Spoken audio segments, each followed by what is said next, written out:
Blue lights blink again tonight. On 11th Street, outside the Senior Citizens Complex, the blue lights blink again tonight. A quarter moon smiles in the dark winter sky above, but not upon this one apartment. The volunteers remove the stretcher, its extended legs replace those that cannot walk. It has been a difficult day. The pain in the morning no different than most. By noontime it did not subside, and then at nightfall, the tray of colorful pills having been expended, there was no choice but to push the instiller. Now as the flashing lights reflect upon the window panes, barely no one stirred or moved from within the 15 remaining units. For most, the night air was too cold. There was not much they could do, and this event would remind them of their own frailty, never mind tax emotions melded by friendship. Only Joe, from apartment 3C, was spry enough to leave his shelter, shuffle the 200 feet to where the ambulance awaited.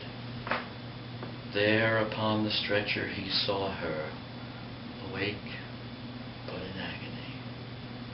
He grasped her hand with the other, touched her cheek, soon had to let go.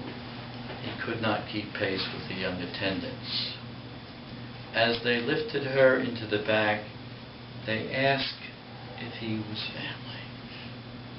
And while his 18-month love would at any other time make him so, he hesitated, until the patrolman who knew both he and her offered him a lift to the hospital, and they went off into the night.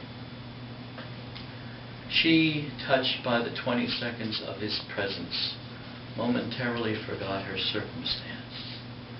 Then, when told that Joe was in the car behind, she heard all she needed to be at peace.